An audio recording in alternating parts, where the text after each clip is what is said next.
Hey guys, it's me, it's Jess. Excited to share with you. Today I was thinking about talking about my bipolar a bit. And yeah, just talking about it a bit and stuff. So I am in remission with my bipolar um for about 3 years.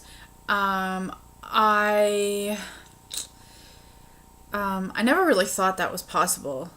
Um, but I was diagnosed when I was 19, I think, this summer 19. No, summer of when I was 20. So like 10 years ago, basically. And I began to have my first episode, and I was grateful. I had my mom who had some experience and understood and decided to kind of get me the help I needed. So I'm really, really grateful for the help that I got. Um, you know, I know not all of us have that, and it's almost like shameful to have like a mental health problems and stuff. Um, but basically, with my bipolar, I went straight into mixed mood. I actually think I had a bit of depression for like a week, and then I went straight into mixed mood. So I started having mixed mood in my first episode, and I had a lot of mixed mood throughout. Like probably like when I was having actual like major episodes, I would say probably about 70% or more I was actually in mixed mood. Um Most of the time. Um and over time I just was in the hospital more and more over time. Hospital was like the go-to place, um, which was good because I had to keep safe. It was important. Um, Something that kind of, not that I regret, but that maybe I would suggest is make sure you don't use the hospital as an escape or as a place to kind of cope. I don't think sometimes I was in the hospital because I was extremely suicidal. It was more like it was a comfort, and I thought I would go and stuff like that. Um, I was um, I was in the hospital a few years later, maybe like 2014 or something, or sorry, when I was 24, and I think I was in the hospital for almost 4 months, like a really long time. And I was really, really depressed. I had tried to overdose previously, and then that's what brought me into the hospital. But I was really, really, like really depressed and stuff like that. Um, a lot of hospitals. I have more like when I have episodes. When I had episodes, it was more like I was in the hospital, and I didn't really have a lot of experience trying to cope outside of the hospital in a major episode, so I didn't really have many coping skills that way. So, fast forward, fast forward to like, we'll say like 4 years ago. I was I got really sick with mixed mood. I got really unwell with my mixed mood. I remember it was like in the September time, and I had a lot going on, like a lot of like good things in my life, and I wasn't able to maintain them. When I got that sick, I had added a medication or changed it in a medication on an outpatient basis, and so I did that, and it seemed to work ish for like a couple weeks, and then I would experience the mixed mood again. And this was the pattern for the next year. I switched medication. It kind of seemed like it was working, but then it didn't work. Or it just didn't work at all. So I was pretty not well. I remember I isolated myself a lot. I didn't want to leave the apartment at all. I remember experiencing a lot of anger, a lot of anger, and I really just felt like I could just burst with like anger and energy, like that, the energy of anger, and like nothing had happened, I hadn't been triggered, nothing. It was just pure anger, just a symptom of what I was going through. I felt like punching walls sometimes.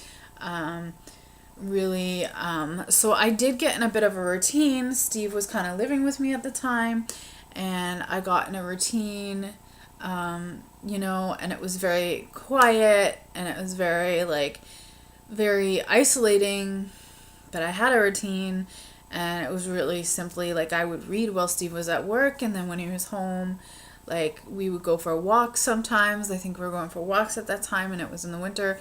We'd go for a walk each night, and then I would just watch some DVDs.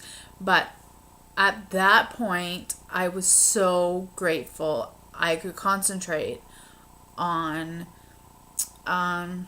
anything, because there were periods like at the beginning of the episode where I just absolutely couldn't concentrate on anything. Like I had to like scrounge to like entertain myself or keep myself busy, or even if I could, because like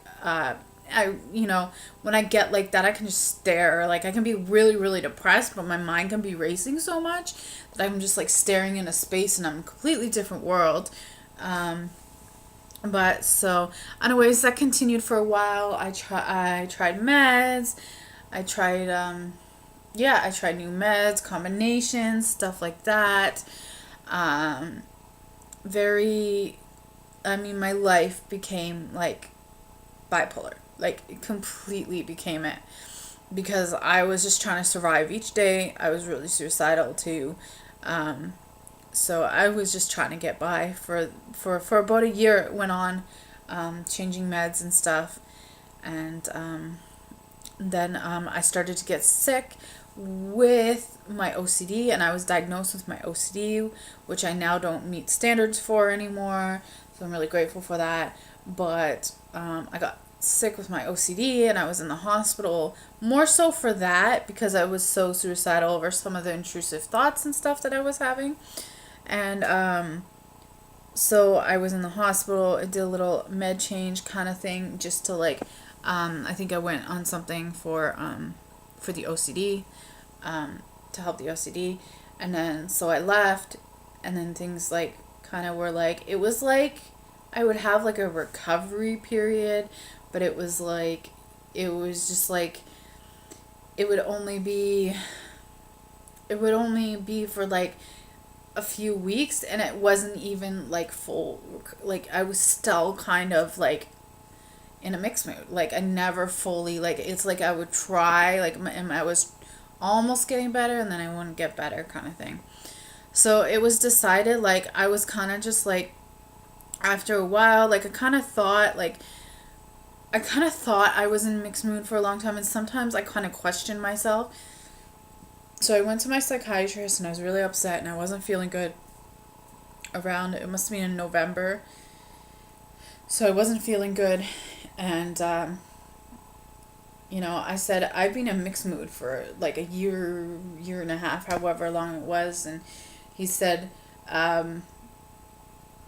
well, he says, yeah. And I said, do you believe me? He says, because I always worry that people don't believe me. I'm like, no, he's like, yeah, I do. And he said, I think it's time for ECT. So we went to, so I was admitted inpatient for my ECT. I had tried pretty much every medication I could for mixed mood over the last few years, and it was just like crazy. So that's why it was considered an option, and I got my ECT. And I was an inpatient. I wasn't happy about being an inpatient, because at that point I'd been coping without a hospital, and I felt I didn't really need to be there, but that I needed to be monitored because of my switching of medications and stuff. It was just better to be monitored at that point.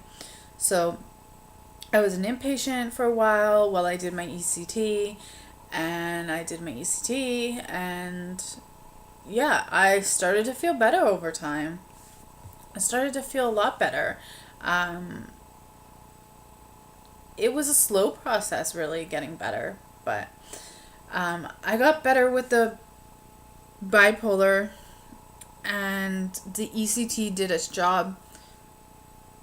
It really did its job. I have been told by like doctors that's actually the most effective treatment for us, but unfortunately, like the side effects of the memory loss and stuff is kind of like a struggle for some people, so they just don't want to automatically just go to that. But if I knew like I got into a big episode again and they were like ECT, I'd be like, yes, absolutely, I'm doing it again. So it was totally worth it for me, my experience. It was really scary. But yeah, and after that, that was kind of the last kind of chemical kind of balancing kind of thing that I did, med change or whatever, and now it's been 3 years. What did I do? I think I found the right treatment for me, but I also started to learn to take care of myself better and not allow myself to sink into. I try to prevent everything I can from sinking into a depression or whatever it is. I'm learning skills how to not allow myself, or like I'm trying not to be vulnerable to it. Like I'm trying to learn the skills I need in my life and the stuff I need to do so I'm not vulnerable to it anymore. As I'm recovering from other things too with my borderline and stuff. So yeah, so I never thought this was possible. I really thought my whole life would be consumed by bipolar and it was going to control my life.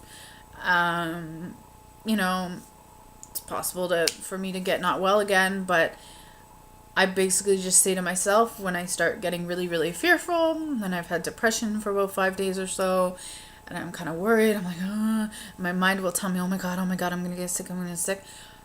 I just ignore that thinking, because it's gonna do nothing but bring you closer to it by soaking into that thinking.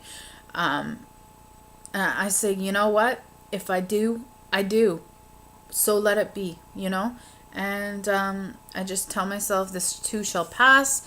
And, I can't live my life worrying like this. I'm going to live today the best I can and what I can do today. So, yeah, that's kind of my story. I hope this helps. I hope it helps you. Please pass it along, pass it to other people. And yeah, if you have any questions, comments, leave them below. I will answer your questions. And I do want to do a Q&A one time, hopefully soon in the future. So if you could leave some questions down below.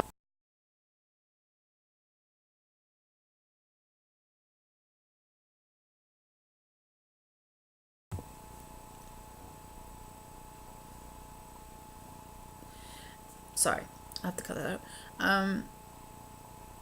So yeah, if you could do that, that'd be great. And give it a thumbs up, guys. Give it a thumbs up. And more to come, lots to come. I love doing this. I love helping you guys. I love sharing. It's an honor to be able to share things and do something with my experience. So yeah.